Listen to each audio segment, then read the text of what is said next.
Hello and welcome to the Gaggle What We Challenge, and if necessary, destroy media narratives. I'm George Szamuely. With me today, of course, is co-founder of the Gaggle, Peter Lavelle. So, Peter, back in March, we did a podcast on Nord Stream, and particularly there were stories that had appeared in the media suggesting that Nord Stream might come back online.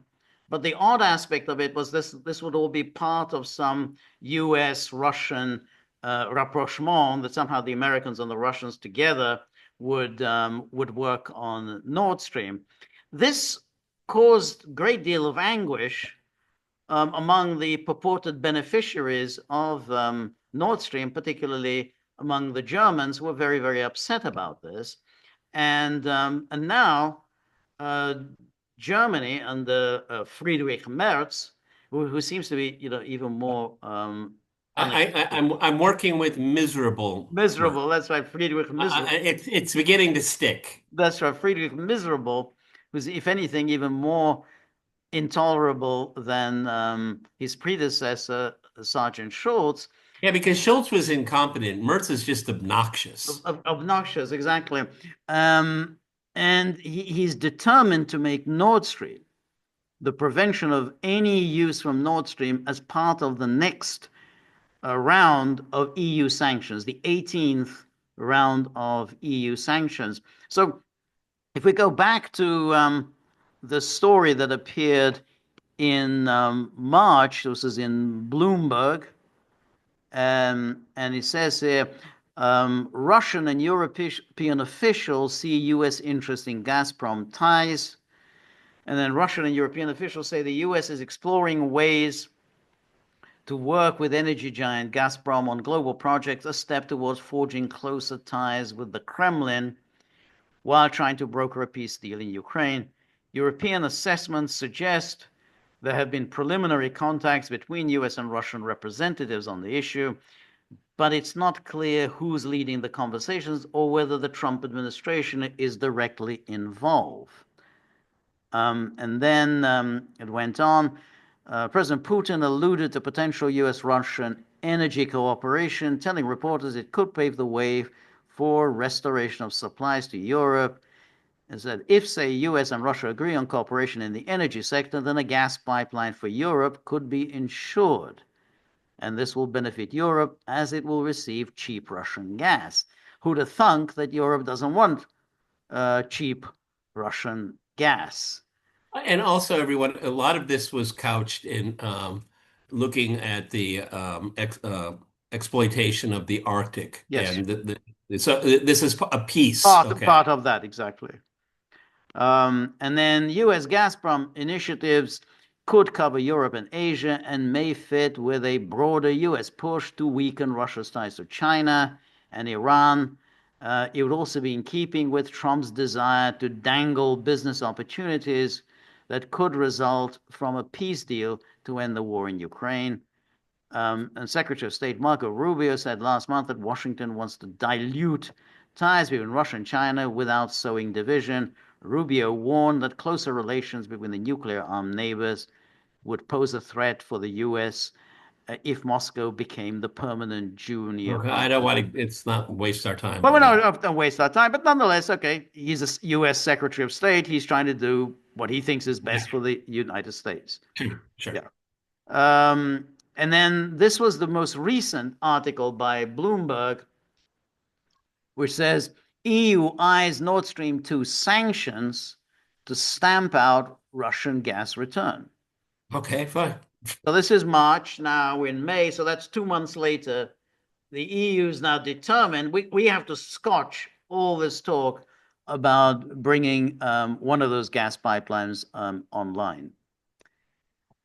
The European Union is nearing a decision to include the Nord Stream 2 gas pipeline linking Germany and Russia in a fresh proposal of sanctions against Moscow amid persistent rumors about reviving flows that the bloc wants to stop.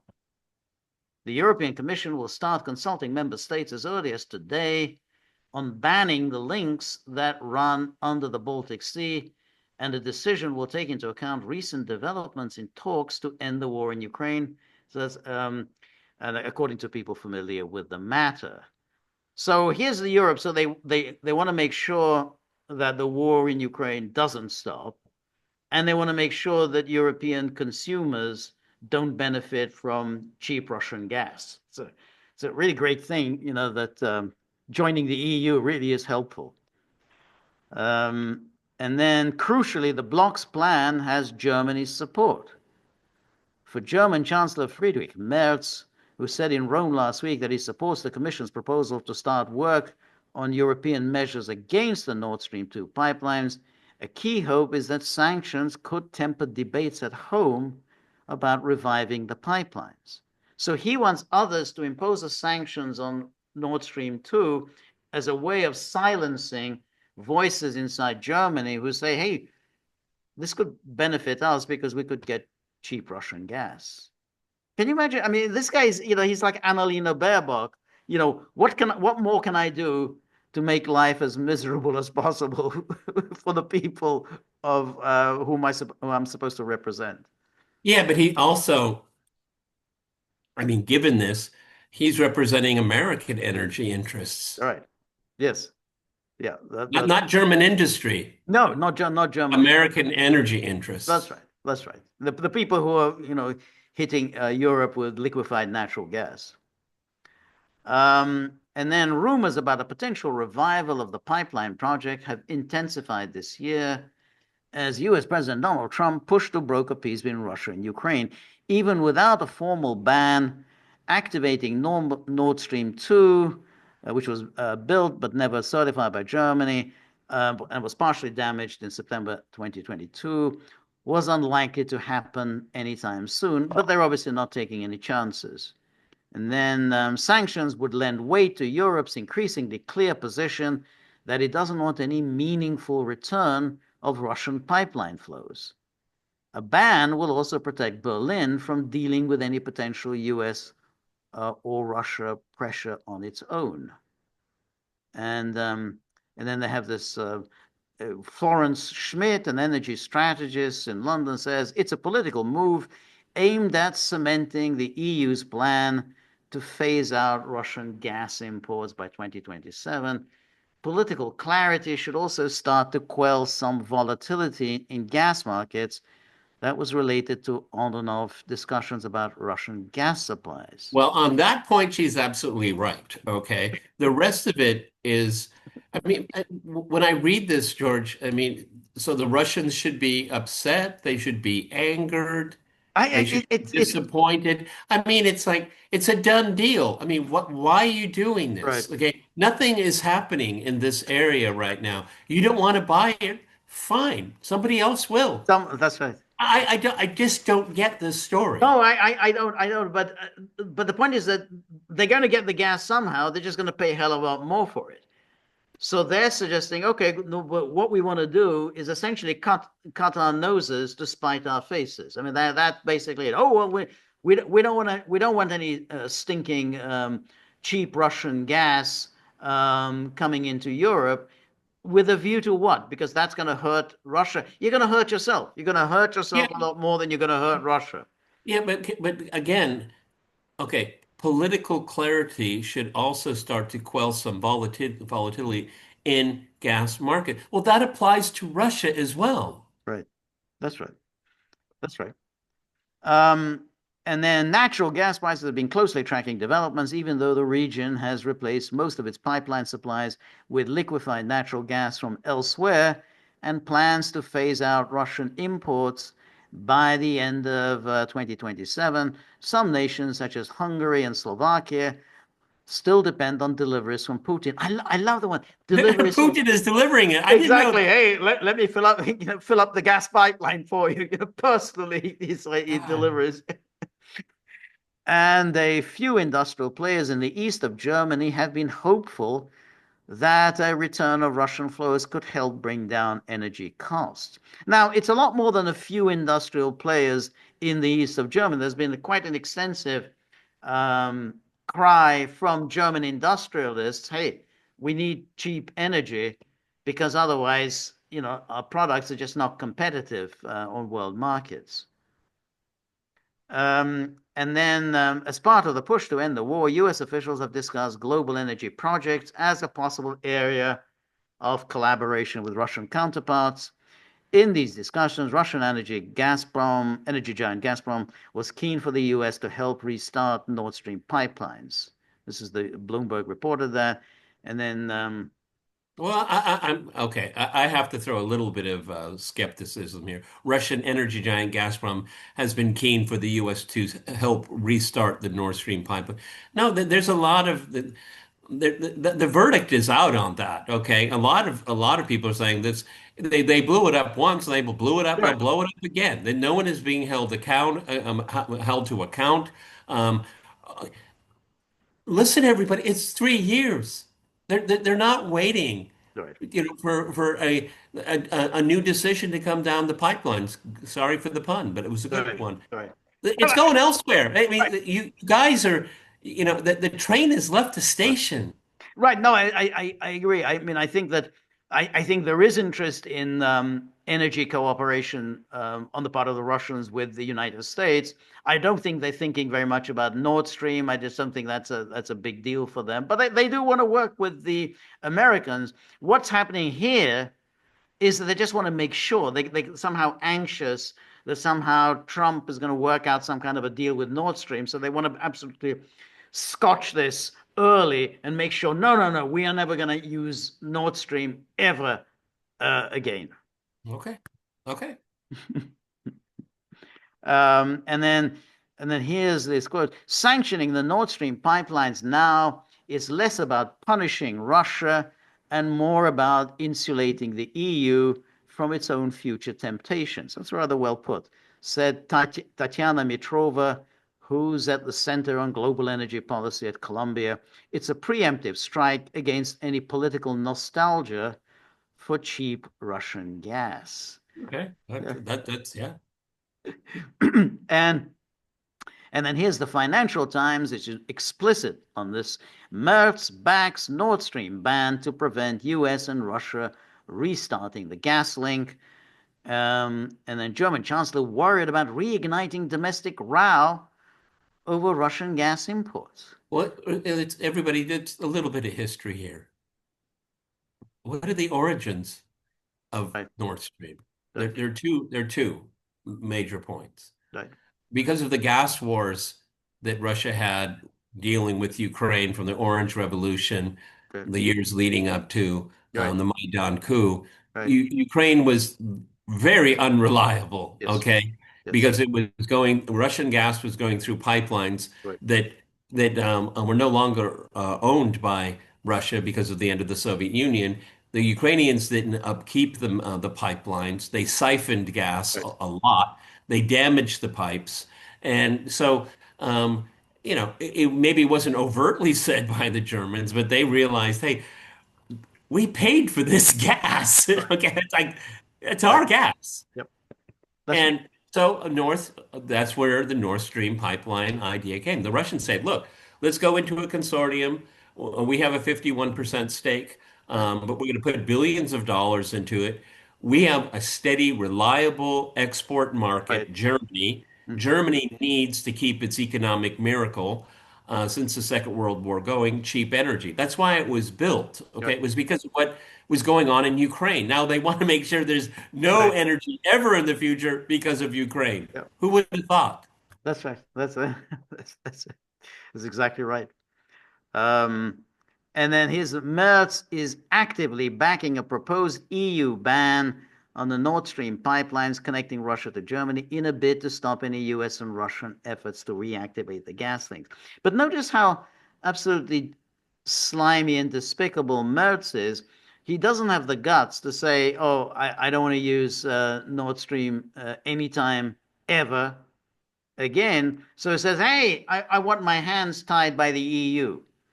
Please tie my hands, because otherwise there are going to be all these Germans saying, "Hey, why can't we use Nord Stream? I mean, well, it's still there. One of those pipelines is still functioning. Why can't we get some cheap gas going into Germany?" So he says, "I don't want anyone saying that. So I want my hands tied by the EU."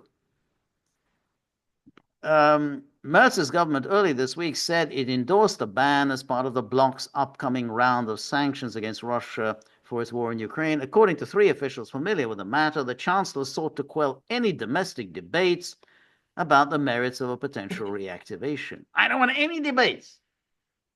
We Um, have to and we have to submit to Brussels, and Brussels will decide for us. exactly. Thank you, Brussels. And then they talk about the financial. Those are the story in March about the Kremlin-linked Russian and U.S. business people seeking to restart the privately owned pipelines, prompted Merz to start discussions with officials in Berlin and Brussels about how to prevent it. So they started, these stories appeared. We saw one in Bloomberg. There was a story in the Financial Times in March. We discussed it in March. Merz responded by prompting officials, discussions with officials in Berlin and Brussels. How do we prevent it? We can't. We don't want any kind of a reopening of Nord Stream. Adding Nord Stream to the EU sanctions list potentially removes a political problem for him. Yeah, well, maybe a temporary political problem, but what about your economic What problems about your economy? moving Exactly. forward? I Yeah. mean, talk about short-sightedness. Yeah. Wow. Because you don't want the war in Ukraine to end. I That's right. mean, Yes. Yeah. It's really bizarre. You have German governments that are so determined not to pursue German national interests. Annalena Baerbock won. Annalena Baerbock, exactly. The punitive measures are also a way for Merz to Europeanize the fate of the pipeline instead of Berlin facing up potential US and Russian pressure on its own. While it has no state control over any of the four pipelines currently disabled after explosions damaged three of them in 2022, Berlin would have to grant a certification for any activation of the gas link. Well, currently disabled after explosions damage. I mean, come on. Come on. That's right. Explosions. They just It happen. just exploded. They just It just explode. Yeah, exploded. that's right. Like an experiment in the lab. Boom. Oh, it exploded. So Berlin would have to grant a certification. So now that's a way to get off the hook. Well, I can't grant certification. The EU said, don't do it. And then the EU restriction would target Nord Stream 2 AG, the Switzerland-based entity that owns the pipelines, and any company and any other companies, Russian or otherwise, that are necessary for its restart and operation. And then European Commission President Ursula von der Leyen last week mentioned Nord Stream as part of the new package of sanctions her team was working on. She made those remarks having first consulted with Merz, who gave his support for the move. Two Germans trying to do their best to thwart the German economy. And then Trump's efforts to negotiate a settlement with Russia over Ukraine have rekindled the debate in Germany over Nord Stream and Russian gas, which accounted for more than half of German gas imports before 2020. Just think of that. Just accounted for more than half. Of German Wow. gas imports. Yeah. A survey by Forza, that's a polling company, found that 49% of the residents of Mecklenburg-Vorpommern, the German state where Lubmin, the pipeline's terminus, is located, were in favor of resuming Russian gas supplies. That's quite a significant number. And then it says the far right AfD, which has secured more than 20% of the votes nationwide in February elections, has called for bringing the pipelines back online as the Eurozone's largest economy grapples with high energy prices and stagnation. The view is shared by some business leaders and politicians from Merz's center-right CDU and his center-left coalition partners, the Social Democrats. The Green opposition has blamed remnants of the Moscow connection within Germany's mainstream parties. Well, that's fantastic. The Greens, that's the Moscow connection. And then in March, Michael Kirchner, the CDU prime minister of the East German state of Saxony, said that maintaining punitive measures against Moscow was completely out of date and does not fit at all with what the Americans are doing right now. Responding to reports by the FT and others about Nord Stream, CDU MP Thomas Barais, in a LinkedIn post, saluted how business-minded our American friends are. Well, you can see it. These are two CDU figures, and you can see why Merz is kind of a little worried. I mean, he doesn't even, it's even within his own party, people are asking a question, how does this make any sense? How do we benefit from this? Leave aside how do we benefit from keeping this war in Ukraine going, but how do we benefit from this preventing Nord Stream But going online? it would be a totally different story if Russia was forcing Germany to buy its gas. We're going to force you, okay? It's think about it, everyone. It's like, here's a product. We have a delivery vehicle. You want to buy Right. it? We don't want to buy it. Okay, all right, fine, fine. It is again. Future historians will not be able to figure this out. We That's need right. psychologists That's because right. this is just ridiculous. That's right. I've ne German, it wasn't too long ago, George. Remember all the articles, how the Germans manipulate the euro to its own Yeah. advantage, it bankrupts, Right. it takes over the financial institutions of Greece, and Right. it was like, how aggressive and mercenary the German financial system was within the European Union. And now it's like, Yeah. which foot do you want me to shoot? That's right. That's right. But the The left interesting thing is, one or of the course, is right that one? the Americans under It's just Trump, it's yeah, a sea change. that's right. But the Americans are under Trump do object to all of the trickery that the EU goes in for trade. And so what's happening now is that Germany, it has bad relations with the United States, has bad relations with Russia. That's an interesting position to be in because German politicians in the past, they try to maintain at least, good relations one side, not so good relations on the other. Now Germany is managing to have bad relations with both. That's not a good position for Germany to be in. With Willy Brandt, he had good relations in the East, had mixed And, relations, not and all bad the more relations, so, but mixed George. relations with the Nixon administration. Yeah. But the Germany, you're absolutely right. I like the historical context. And Merz is going with the weakest of the three, the Right. EU. That's right. Yeah, that's right. That's a very bad bet. Very bad bet. Yeah. And Dietmar Woidke, SPD Prime Minister of the East German state of Brandenburg, called for a normalization of Germany's trade relations with Russia after a peace agreement. So now the FT has presented, three quite senior leaders in Germany, all of whom are kind of critical of this policy. It's being destructive of Germany. As I think we've said before, I don't think this misery, Friedrich misery, I don't think he's going to survive for very long. I mean, he's just, I don't either. yeah. He's very much a Keir Starmer type Keir Starmer, character. exactly. He seems to be antagonizing everyone. Doesn't seem to have any real vision. He's not a bold, imaginative leader. He's now got poor relations with the United States, poor relations with Russia, and as you said, yeah, he's keeping in with Ursula von der Leyen, but the EU is very weak, and you've picked the wrong person to stick with. So I think he's gonna be out quite soon. I think he's going to be even shorter than the the reign of the hapless Sergeant Schultz.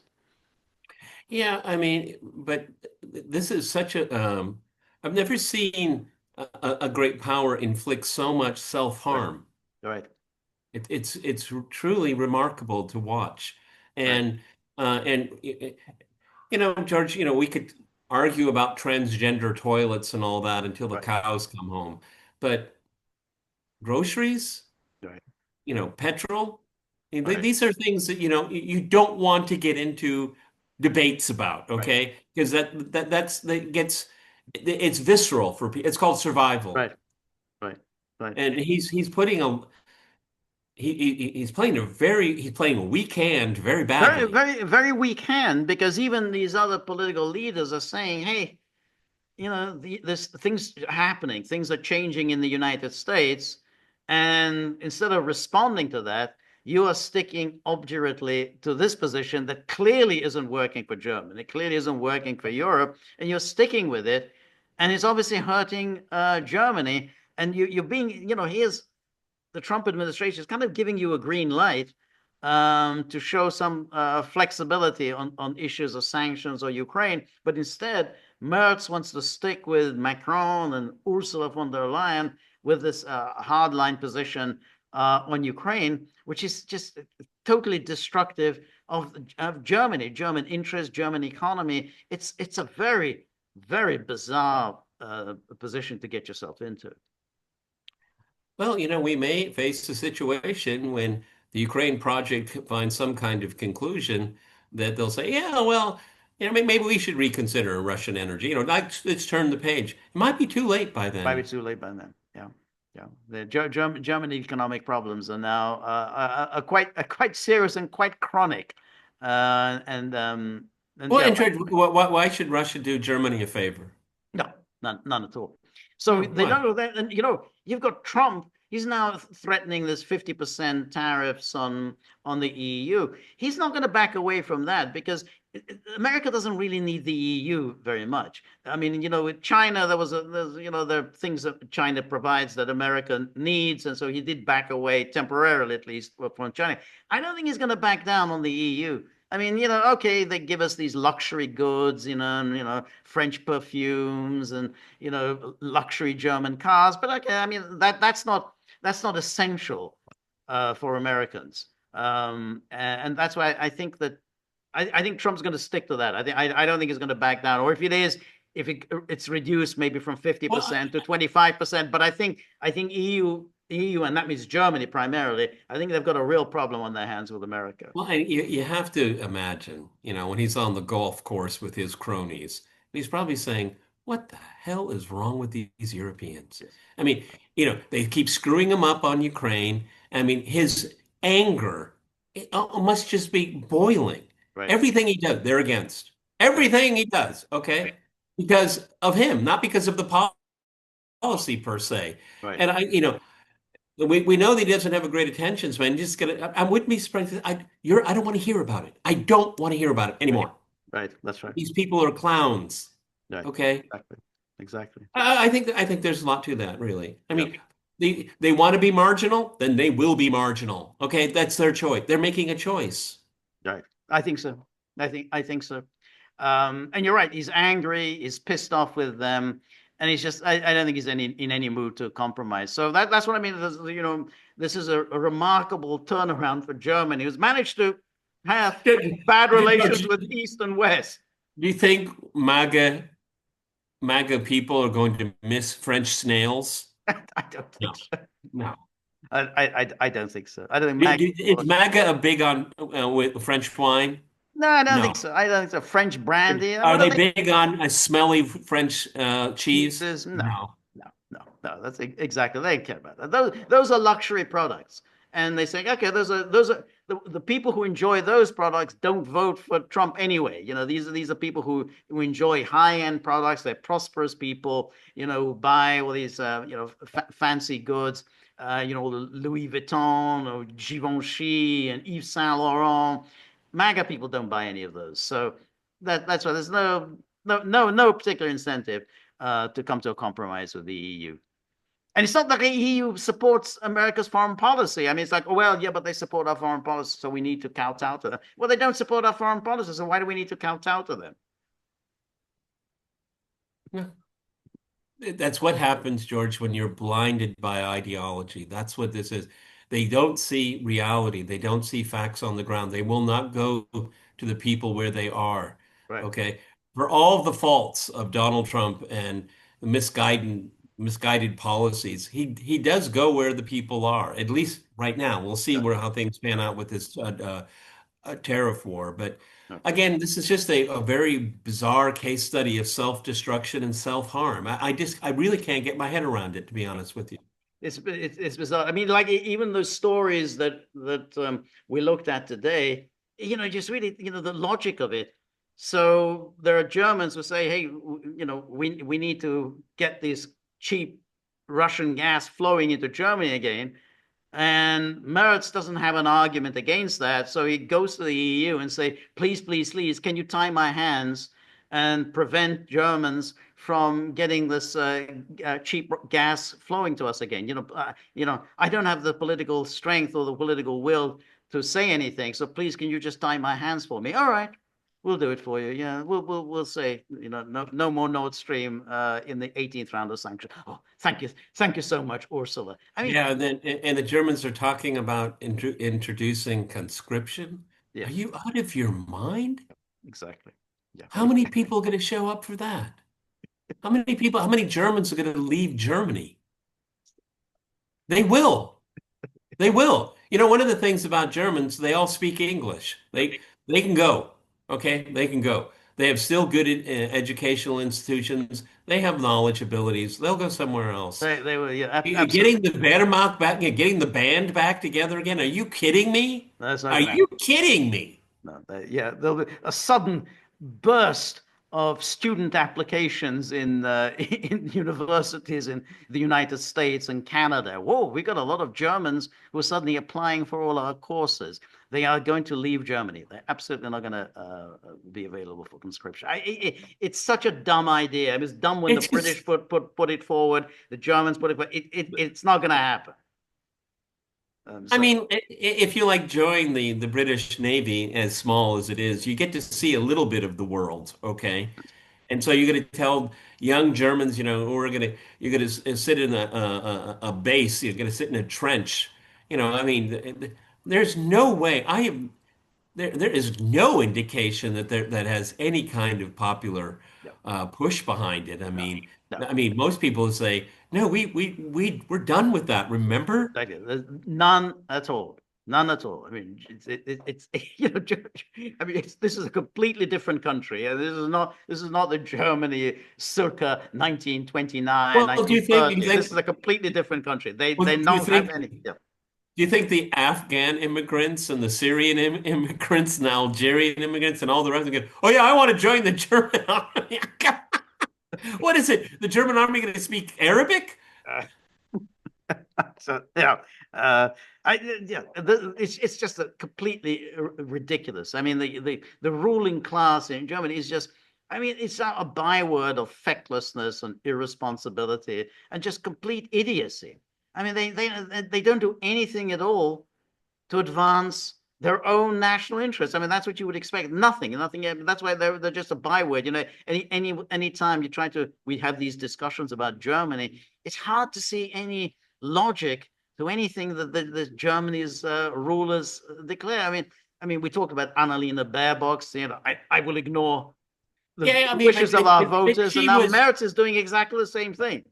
Let's be fair to everyone here. Annalena Baerbock was our favorite scarecrow, okay? Because she was just such an outlier. She just, put a target on herself as being just absurd. Right, And now you have the chancellor right. taking on that moniker. Really? That's right. Supposedly from the responsible, business-friendly CDU. That's how he talks. And that's why And how do the Greens respond? Well, Moscow has obviously infiltrated the CDU and the SPD. Okay, so they're working for Moscow. Thank God, we got that straight. Yeah, well, George and I have our own personal theories where the Green Party actually came Yeah, from. I think Okay, so talk too. about infiltration, Exactly. dividing the left. Yeah. Okay, George and I we remember a very different Green Party, Right. very different. Okay. Okay, Yeah. and maybe we were fooled. I think we I were. think we I were think we fooled. were. I think we were fooled. I think it was done in order to marginalize the left, the Social Democratic Party left, and then you created this phony left that happily was on board for NATO's projects in the way that the left of the Social Democrats really wasn't. And hey, that's what you do. You create a phony left, and they're doing something similar now. The new Die Linke party that did rather well in this last election. That also seems like a phony left that's just been created. It doesn't seem to stand for anything. Doesn't seem to have a program. Oh, we're just against the fascists. Whenever anyone says something like that, you don't have anything. You don't have any ideas. You just Can come you out with some slogan. can you spell spoiler? Exactly. Exactly. Exactly. Yeah, Exactly. that's right. Okay, we'll get it. we're going to keep our eye on this magical mystery tour of the Yep. German political elite, asking to be some kind of supplicant of the Führer, also known as the von der Leyen in Brussels. Okay, Right. this is a magical mystery tour, and no one knows where it's going to go. That's My right. sense is it's going to be one god-awful cul-de-sac. I think so. I think so too.